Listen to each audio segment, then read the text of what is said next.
like most of you, I'm sure, I have struggled with this for weeks and probably driven both Tim and Mel crazy. But anyway, I'm fine with it. I've prayed through it, and I understand it. I understand that that church in that town did not come to steal them away. That God led them to Tim and Mel, just like God is leading Tim and Mel to that church.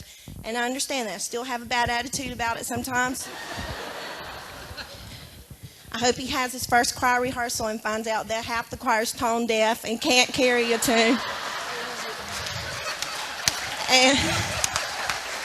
But then I realized that would not be unlike our own choir. And he's done great things with us. You know, somebody told me, and I believe her, that if this is God's plan for Tim and Mel's life, that he has something better in store for them. And that also, if he has something better in store for them, he also has something better for Carterville. And that's the most difficult part to believe, is what could be better than Tim and Mel.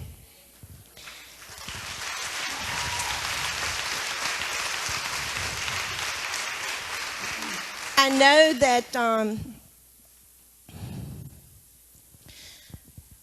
that this is God's plan for their life, and you know, that church is blessed. They don't know how blessed they are. I mean, they think they're getting a great music minister, and they are, but they have no idea what they're really getting. They have no idea that he can do anything, design anything, build anything. He can't read very well, and he does.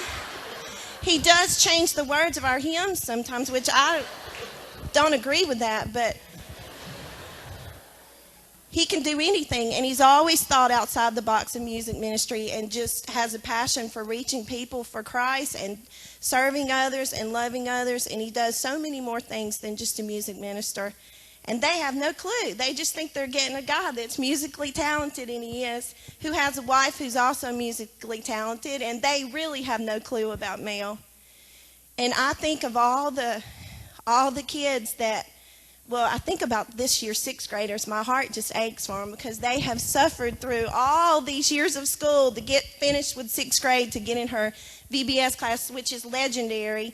And I know Debbie Cox is going to do a good job. I know she's panicky, though. But all the kids that she's taught VBS and children's choirs and all the Bible studies she's led and prayer groups and piano lessons, swim lessons, 4-H, they don't have a clue what they're getting. If they did, they would have called Mel and asked him if he wanted to come with her.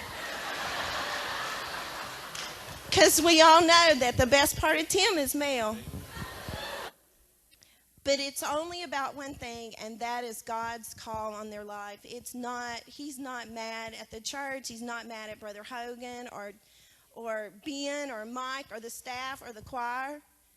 Or maybe he's mad at me, but he's not leaving. And Tim wouldn't leave for those reasons. That would make him a quitter. He is only leaving because this is what God's revealed to he and Mel, that this is what they need to do. And I have so much respect for the fact that they're obedient to follow that, because in terms of the way we look at job changes,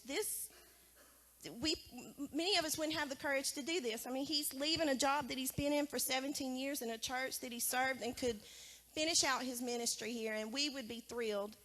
But if that's not where God wants him to be, I don't think that he would be happy here. And to go to a church that obviously has had some difficulties in the past, and he's aware of that, and people have questioned him, are you sure you know what you're doing? Isn't that where he should want to be if he wants to be used by God?